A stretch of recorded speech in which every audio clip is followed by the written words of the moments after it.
Travel across the state of Massachusetts, and your journey will take you through a variety of cities and towns. From large metropolitan cities like Boston, Worcester, or Springfield to small rural communities such as Princeton, Alford, or Gill, Massachusetts contains a variety of places as diverse as the natural landscapes they occupy. Whether their character is primarily industrial, maritime, agricultural, or residential, the many cities and towns of Massachusetts share a common bond. Each one has historic resources worth preserving. These historic resources include buildings and structures, parks, landscapes, and cemeteries, archaeological sites, and groupings of interrelated resources such as villages, farmsteads, and neighborhoods. While Massachusetts is credited with having the most 17th century buildings in the country, the Commonwealth has many very significant historic resources from the 18th, 19th, and 20th centuries. Massachusetts is a unique place. Its historic resources are one of the main reasons people choose to visit Massachusetts and to live and work here. Yet, that history can and does easily disappear. The demolition of a building that has stood for 2 centuries can occur in only a few short hours. The loss of our shared heritage diminishes all of us when a priceless connection to our past disappears. One of the best ways to protect what is most important to your community is to develop a plan of action. Historic preservation planning is a means to identify actions that will help to protect significant historic resources. In Massachusetts cities and towns, the local historical commission is the municipal board responsible for community-wide historic preservation planning. The Massachusetts Historical Commission has prepared this DVD especially for local historical commissions. Whether you are a new local historical commission member, interested in becoming a member of the local historical commission, or are simply interested in protecting the significant historic resources of your community, this DVD will introduce you to the basics of historic preservation planning. In this DVD, you will learn the responsibilities of a local historical commission, the step-by-step process for historic preservation planning, and several methods of protecting historic resources in your community. This DVD is part of the Massachusetts Historical Commission's ongoing efforts to serve the needs of local historical commissions. In addition to this DVD, the MHC has available many resource materials useful to local historical commissions. In particular, you'll want to obtain a copy of the Preservation Planning Manual, the guidebook for local historical commissions. If you have a question not addressed in our resource materials, you should contact the MHC for further assistance. Staff at the Massachusetts Historical Commission includes professional preservation architects, archaeologists, planners, and architectural historians. We encourage local historical commission members to stay in touch and consider themselves a partner in preservation. While it is often thought that historic preservation is primarily accomplished through federal or state government programs and regulations, nothing could be further from the truth. In fact, local governments are the most adept at protecting historic resources. City and town residents and officials generally know their communities best, and they also have the strongest tools available to protect historic resources. The best tool of all is an active local historical commission. Local historical commissions in Massachusetts were first established in the 1960s, following the passage of Massachusetts General Law, Chapter 40, Section 8D. This law allowed any city or town that accepted the provisions of the Act to establish a local historical commission. Almost every city and town in Massachusetts has since done so. The dedication of local historical commission members has resulted in the identification and protection of thousands of historic resources in Massachusetts. Without local historical commissions, Massachusetts would be a very different place. There is often a great deal of confusion about the differences between local historical commissions, local historical societies, and local historic district commissions. While their names may sound similar, they have very distinct roles and purposes within a community. The Local Historical Commission is the official agent of municipal government responsible for community-wide historic preservation planning. Its members are appointed by the Board of Selectmen, Mayor, or City Council. Just like the Planning Board, Zoning Board of Appeals, Conservation Commission, or Board of Health, the Local Historical Commission is an official part of municipal government. A local historical society, on the other hand, is a private membership organization concerned with the preservation of local history through documents, collections, and properties. While the appointed members of the Local Historical Commission may also be members of the Local Historical Society, Commission members must remember that their primary responsibilities are to lead preservation planning efforts in the community and to be an effective voice for historic preservation in city or town hall. While there are differences between commissions and societies, there are many shared concerns and many opportunities for cooperation. The Local Historical Society will very likely have records and materials useful to identifying significant local historic resources. In addition, as a membership organization, the Historical Society can keep their many members informed about historic preservation issues in the community and support the work of the Local Historical Commission. There is another appointed historical board within many cities and towns of Massachusetts. Cities and towns that have passed a local historic district bylaw or ordinance have a local historic district commission. This commission is responsible for reviewing and approving proposed changes to the physical appearance of properties within the local historic district as specified by the bylaw or ordinance. About 120 municipalities in Massachusetts have such a district. In a few towns, the Historic District Commission and the Historical Commission are combined and are responsible both for community-wide preservation planning and the regulation of a local historic district. While the role of most local historical commissions is advisory, some towns have passed a demolition delay bylaw granting some regulatory authority to the local historical commission. We'll talk more about local historic districts and demolition delay bylaws later in this DVD.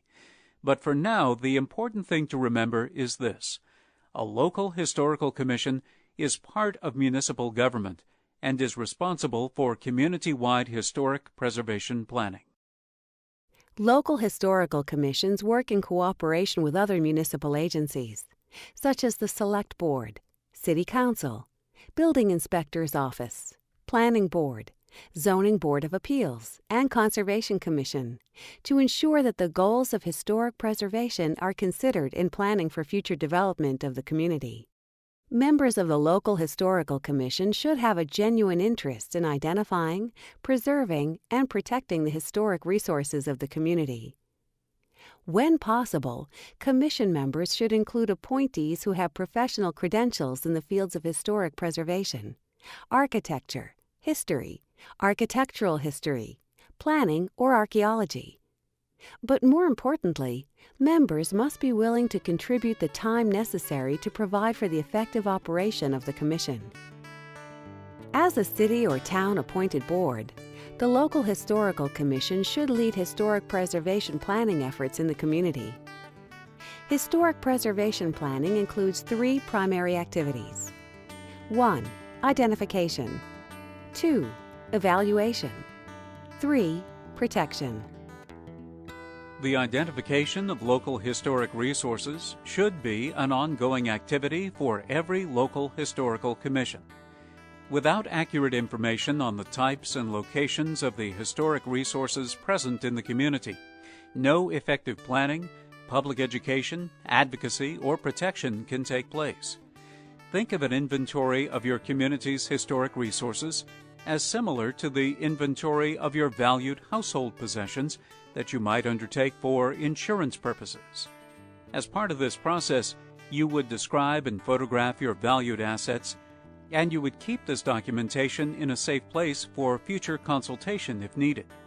To be adequately prepared for future planning, you would be sure that the information is comprehensive and detailed, and you would review and update it on a regular basis. Only then would you be well prepared to make informed and effective decisions to safeguard these valuable resources if the need arises. You should identify and document historic resources in your community on Massachusetts Historical Commission inventory forms. The preparation of inventory forms provides a way to organize and categorize baseline information collected on each historic resource. Specific inventory forms are designed for different types of historic resources, including buildings, structures, objects, parks and other landscape features, bridges, burial grounds, and archaeological sites. Area forms allow the recording of groupings of related resources like villages, farmsteads, industrial complexes, or residential subdivisions. The most commonly used inventory form is the building form. A completed inventory form for a building includes a locus map and a photograph, the street address and date of construction, basic information on both the appearance of the building and its uses, both past and present. On the back of the form, an architectural description section allows a more detailed discussion of the architectural features of the building. The historical narrative section includes information on when the building was constructed and on its changing ownership, uses, and occupants over time. Undertaking the research to prepare the historical narrative requires careful detective work. Materials such as historic maps and atlases, city directories, census information, newspaper files, and deeds can provide the documentary evidence to make a building's history come to life. A set of completed MHC inventory forms is an invaluable planning tool for the local historical commission, particularly when it provides community-wide coverage. A comprehensive inventory should include all the different types of historic properties that reflect the different periods of a community's history. It should include all the neighborhoods, buildings, structures, and sites that are potentially significant to the city or town.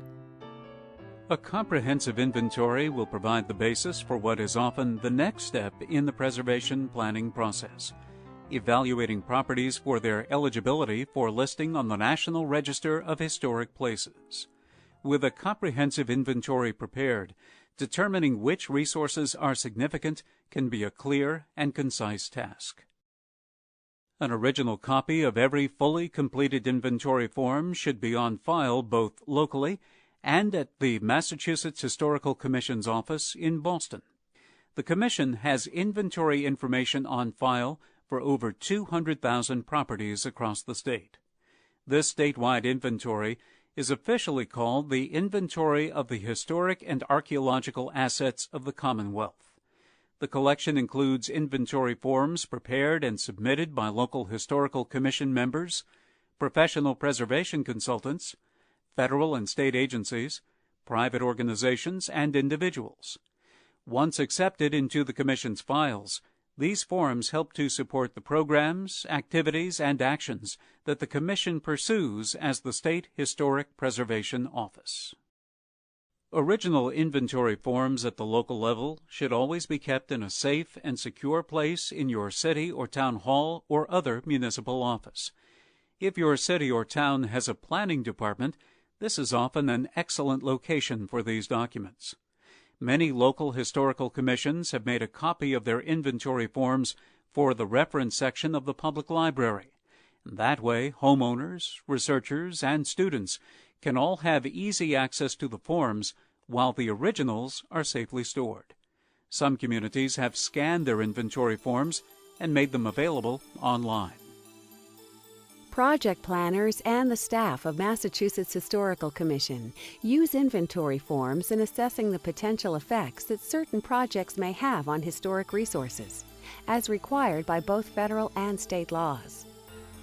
Having good inventory information on file with the Massachusetts Historical Commission helps to assure the proper consideration of historic resources in the early planning stages of a project.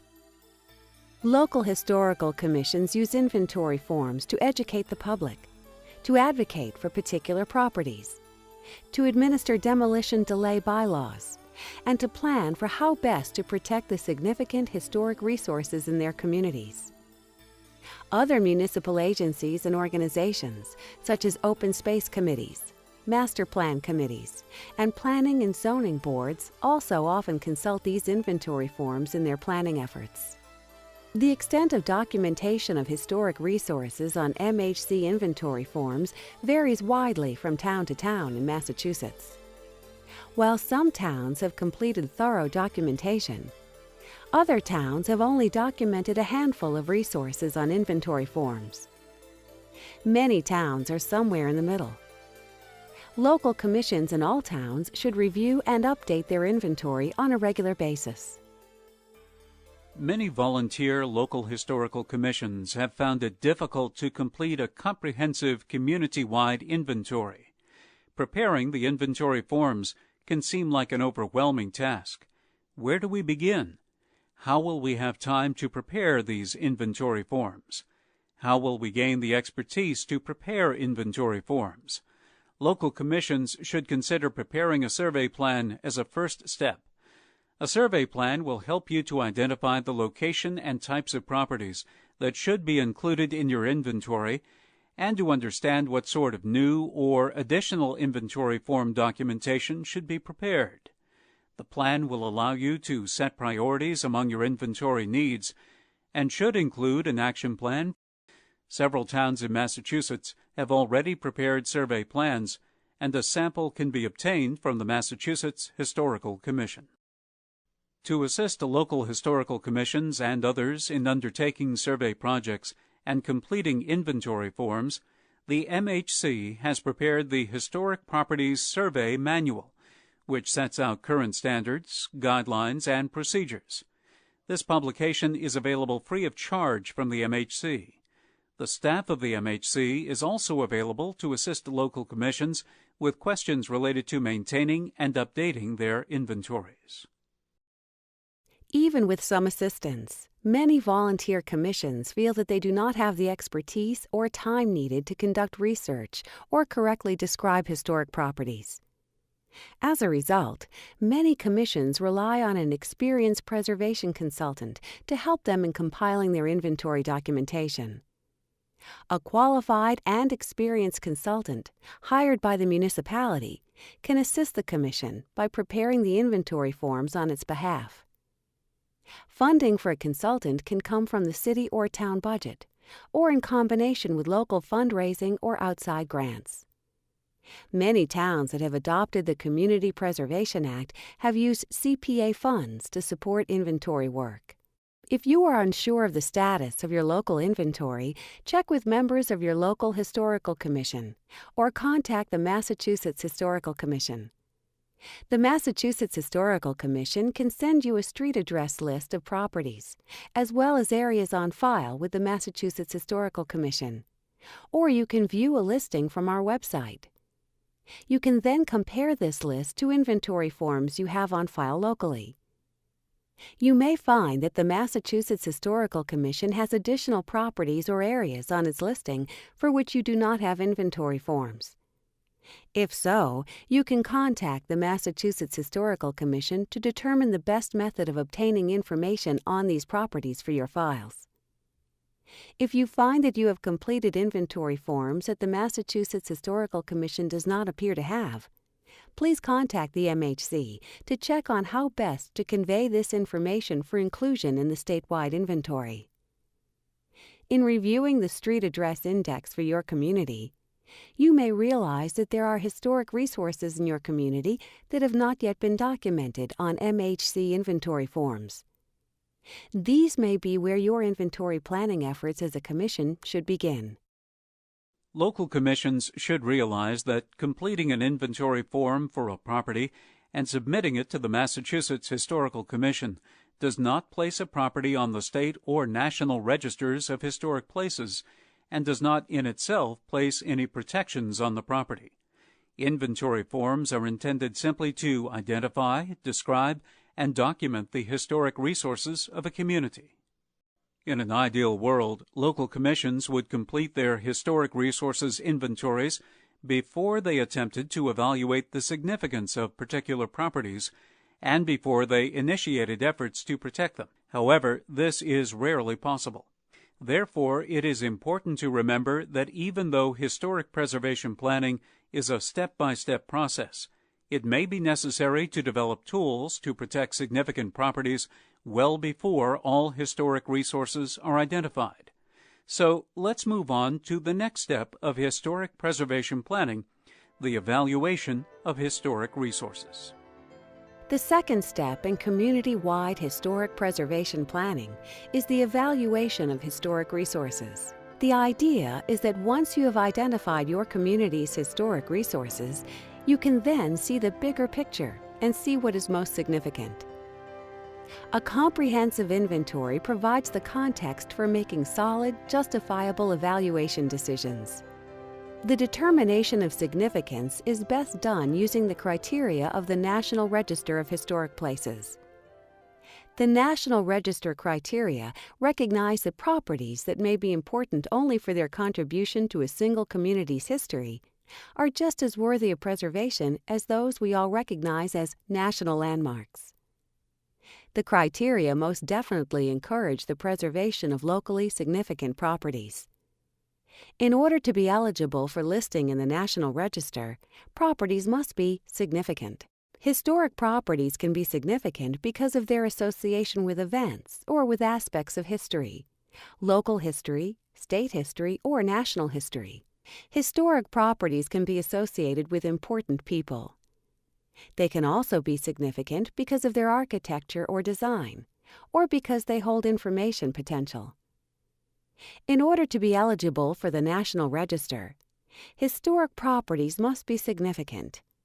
They must also retain enough of their historic character to convey that significance. This is called integrity. The National Register of Historic Places is the federal government's official list of historic properties worthy of preservation. Buildings, districts, structures, sites, and objects can be listed in the National Register, either through individual nomination or, if appropriate, through National Register Historic District nominations. Listing in the National Register provides national recognition of the importance of a particular resource and assures limited review of state or federal projects that might adversely affect the character of that resource. National Register listing does not guarantee that historic properties will be preserved forever. The process of actually listing a property in the National Register of Historic Places is done through the Massachusetts Historical Commission and the National Park Service.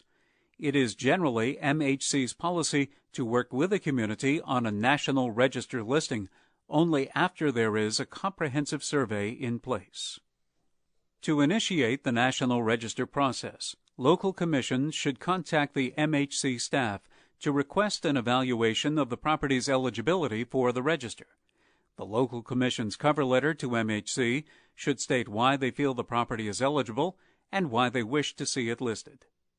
If the inventory is comprehensive, MHC staff will examine the inventory information for the property and will then let the local commission know whether, in MHC's opinion, the property meets the National Register criteria, either individually or as part of a potential National Register district.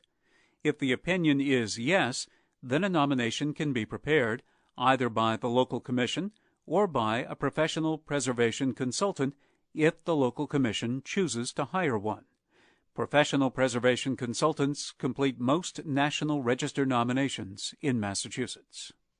The nomination process includes public meetings, property owner notifications, editing of the nomination by the Massachusetts Historical Commission, and presentation to the State Review Board. The State Review Board, a group of professionals in fields related to preservation, reviews the nomination and votes on the property's eligibility for listing in the register. After their vote, the nomination is forwarded to the Washington, D.C. office of the National Park Service, which makes the ultimate decision as to whether the property can be listed in the National Register. Generally, the process of listing a completed nomination in the register takes about 2 years.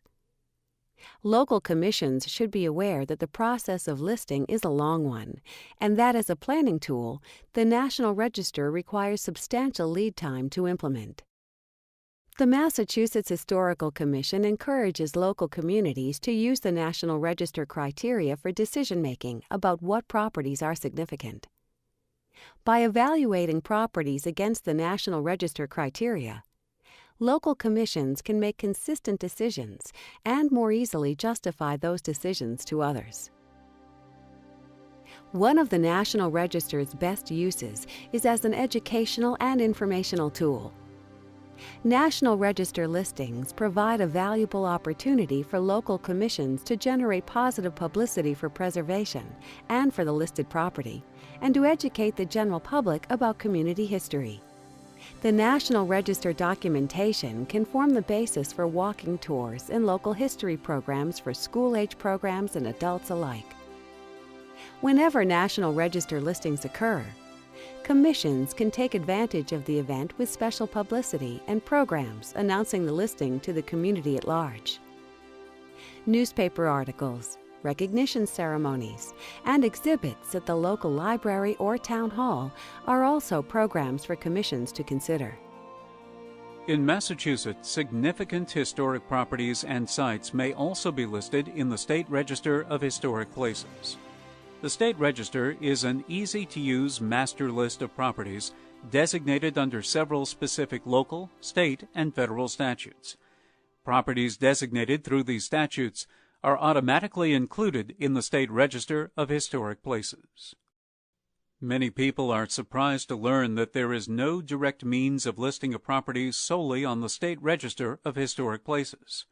Properties are only included in the State Register as a result of receiving one of the designations that qualifies them. Most properties in the State Register are there as a result of being listed in the National Register of Historic Places. The State Register, as of 2007, includes approximately 64,000 listings. It is updated regularly and published annually by the Massachusetts Historical Commission. All commissions should keep a current copy of the State Register in their files. Local historical commissions should review the State Register listings for their community to ensure that they are accurate. The third step of historic preservation planning is the protection of significant historic resources. Protecting historic resources of your community is best accomplished through a wide variety of methods, such as those we will cover here. In general, the most effective tools for preservation are those implemented locally, such as local historic districts and demolition delay bylaws. However, all the tools outlined in this chapter play a role in protecting the historic resources throughout the Commonwealth, and not all are regulatory. In fact, protection mechanisms such as public education and advocacy are essential components to protecting historic resources. When people appreciate and take pride in their historic resources, they are far less likely to alter or destroy them. A major goal of the local historical commission should be to increase the public's awareness of the value of historic preservation in general and of the significance of their own community's resources in particular. Protecting historic resources needn't be just about regulation. In fact, attempts to protect historic resources solely through regulatory means will likely backfire. With this in mind, many local historical commissions maintain very active and successful public education programs. To start, simply publicizing the availability of a copy of the historic properties inventory in the local library can encourage property owners, realtors, students, and others to learn more about the history and architecture of your community.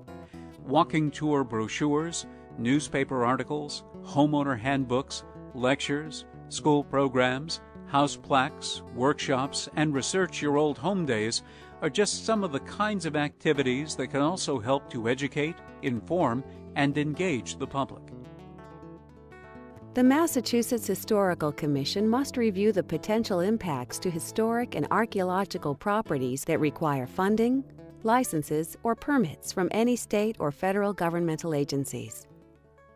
It is the nature of the federal or state agency involvement that triggers MHC review, not listing in the National or State Registers of Historic Places. A listing in either register does not necessarily require review, and a lack of listing does not eliminate the need for review. Under federal law, MHC reviews projects in compliance with Section 106 of the National Historic Preservation Act. Section 106 requires federal agencies to take into account the effects of their actions on historic properties. The federal regulations that guide Section 106 review require federal agencies to identify and evaluate historic properties that may be affected by their undertakings, assess possible adverse effects to those properties, and take prudent and feasible measures to avoid, minimize, or mitigate those effects. In Massachusetts, these steps are undertaken in consultation with the MHC acting as the Office of the State Historic Preservation Officer. Other interested parties, such as local historical commissions, are also consulted.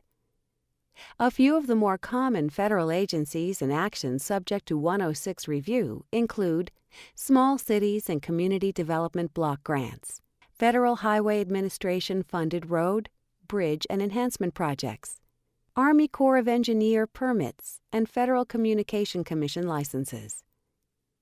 The Massachusetts Historical Commission reviews approximately 2,000 projects under Section 106 each year.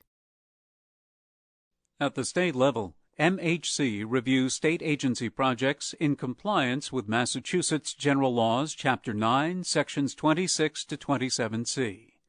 The regulations that guide MHC review of state-funded, licensed, or permitted projects establish a process similar to the federal Section 106 regulations. Some typical agencies and activities subject to state-level review include Massachusetts Highway Department projects and permits, Department of Environmental Protection permits and licenses, and state library and school construction grants. Approximately 10,000 state projects are reviewed by the Massachusetts Historical Commission each year. MHC also participates in the review of projects under the Massachusetts Environmental Policy Act, which directs state agencies to take into account the effects of their actions on the environment, including historic properties. These laws and regulations are intended to ensure that governmental actions are considered in consultation with interested parties and that proposed activities be modified if feasible so that they do not needlessly destroy our heritage. As a local historical commission, you will occasionally get letters or inquiries from federal or state agencies, their consultants, or the Massachusetts Historical Commission asking for your comments on a proposed state or federal project in your municipality. MHC or the agency asks for your comments because of the local knowledge you have about your community and your role representing the interests of historic resources in your city or town. If you receive such a letter, contact the Massachusetts Historical Commission with any concerns you have with the project due to its potential impact on historic and cultural resources. If you hear about a development project in your community and are concerned about its impact on historic resources, but are unsure if there is a state or federal involvement, visit the website of the Massachusetts Historical Commission and read the Review and Compliance Frequently Asked Questions. This will help clarify whether the project has a state or federal involvement and if MHC will have a review. If a project involves only local permits, then it is very unlikely that the MHC has any review role. For this and other reasons, local bylaws and ordinances are essential tools for the protection of significant historic resources in your community. Local bylaws and ordinances are often the most effective means of protecting historic resources. City and town governments are well empowered to establish legal mechanisms to protect the resources of their own communities. However, the creation of a local bylaw or ordinance is no simple task, as it requires passage by either City Council or town meeting voters. Nevertheless, many Massachusetts municipalities have taken these steps to protect their historic resources by passing demolition delay bylaws, by creating local historic districts, and by adopting the Community Preservation Act. Let's look at each of these in more detail. In Massachusetts, buildings that are 100, 200, and even 300 years old have disappeared within hours because there was no legal means to require that alternatives to demolition be considered first. A demolition delay bylaw is an effective way to delay the destruction of a historically significant building, while alternatives to demolition are explored. While they vary from town to town in Massachusetts, most demolition delay bylaws work something like this. When the owner of a historic building applies for a demolition permit, the building inspector forwards the application to the local historical commission. The commission reviews the application, consults any inventory forms or other information it has on file, and visits the property to determine its significance. Criteria for what constitutes significance are typically defined in the bylaw. If the local historical commission finds that the building is not significant, it notifies the building inspector, and the demolition permit application can progress within the building department. If the building is determined to be significant, then the local historical commission schedules a public hearing to determine whether or not the building is preferably preserved. At the public hearing, the property owner presents his reasoning for seeking the demolition, and the public is given an opportunity to comment on the proposed demolition. Following the public hearing, the local historical commission votes to determine whether or not the building is preferably preserved. If it is found not preferably preserved, the demolition permit application can progress. If it is found preferably preserved, a delay is imposed on the granting of the demolition permit. Overall, most Massachusetts demolition delay bylaws include delay periods of 6 months. However, most such bylaws passed in the past 5 years have included longer 12-month delay periods. This allows up to a full year for the owner, the local historical commission, and other interested parties to seek positive alternatives to the demolition of the building that is subject to the delay. Many success stories have resulted from demolition delay bylaws. In some cases, the local commission's preferably preserved determination was enough to convince a developer to rehabilitate a building rather than destroy it. In other cases, it has caused property owners to market and sell a property to someone willing to rehabilitate it. In other instances, the delay has allowed time for the building to be moved intact to a nearby location. While such a move of a significant building may be far from ideal, it is certainly far better than its complete loss. Over 100 cities and towns in Massachusetts currently have a demolition delay bylaw, and this number continues to increase each year. There are 2 completely different kinds of historic districts in Massachusetts: National Register districts and local historic districts. National Register districts are primarily honorary and are established through the Massachusetts Historical Commission and approved by the National Park Service. Local historic districts are primarily regulatory and are established through local bylaw or ordinance by a 2/3 majority vote of town meeting or city council. Confusion over the 2 kinds of historic districts is very common. A Massachusetts Historical Commission brochure entitled "There's a Difference" explains the distinctions between these 2 types of districts in more detail. The brochure can be found on the Commission's website. Copies are also available on request. In a local historic district, changes to all exterior architectural features and all new construction visible from a public way are reviewed by a locally appointed Historic District Commission. Activities such as additions, demolitions, installation of vinyl siding, removal of architectural trim, or replacement of windows or doors all require approval before a building permit can be issued. The great benefit of a local historic district is that it can prevent demolitions and inappropriate alterations permanently. Over 220 local historic districts have been created in Massachusetts, Most local historic districts in Massachusetts are adopted under Massachusetts General Law, Chapter 40C, a state law originally enacted in 1960. If your local historical commission is interested in establishing a local historic district, contact the Massachusetts Historical Commission for a copy of Establishing Local Historic Districts.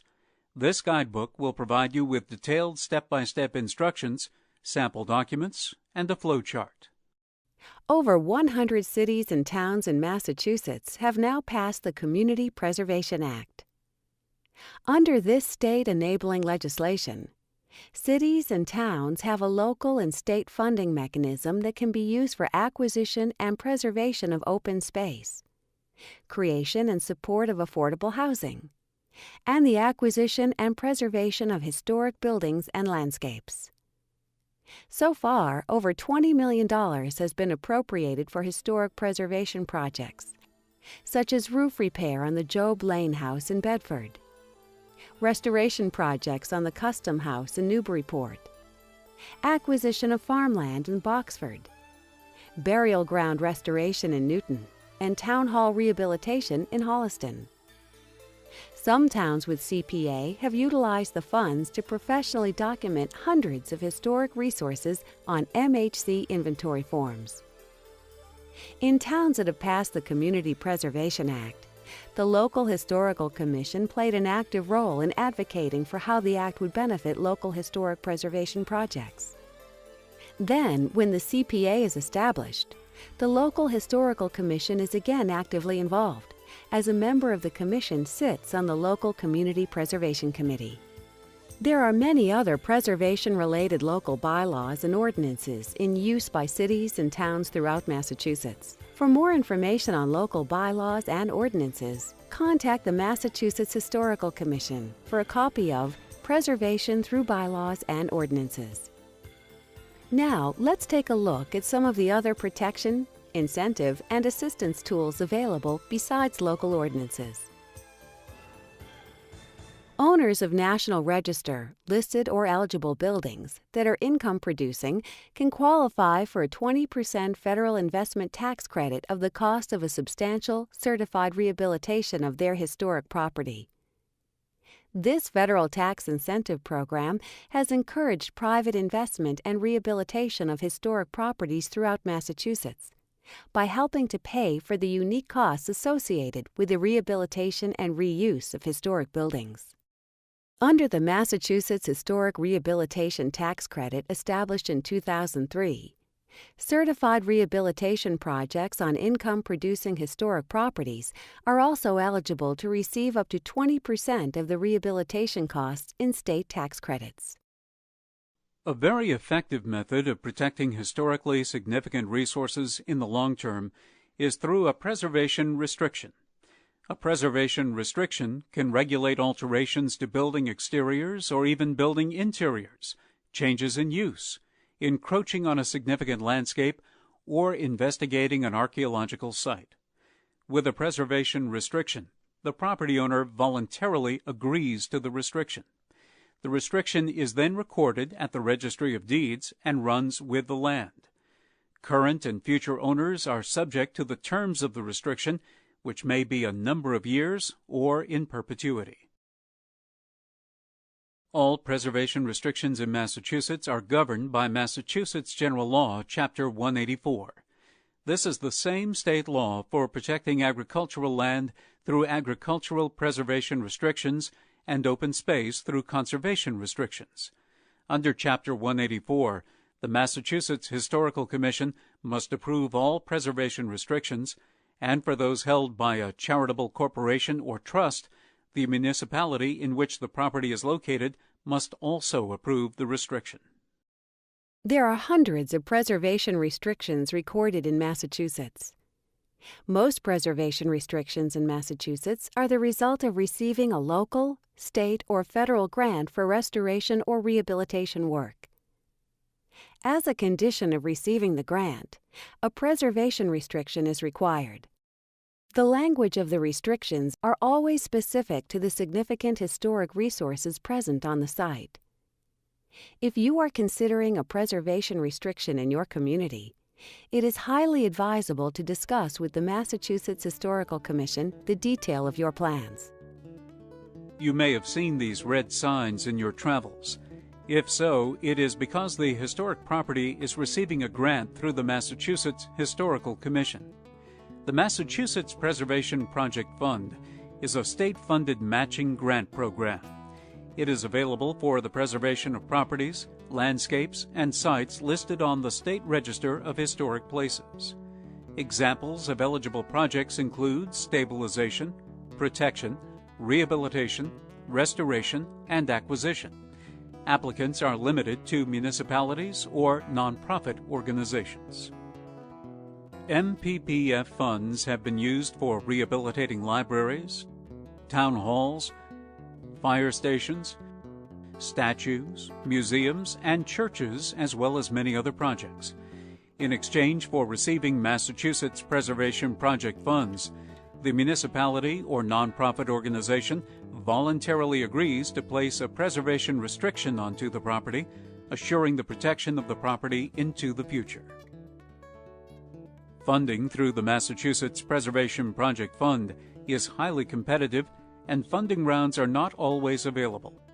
However, the success of this program on protecting significant historic resources is unparalleled.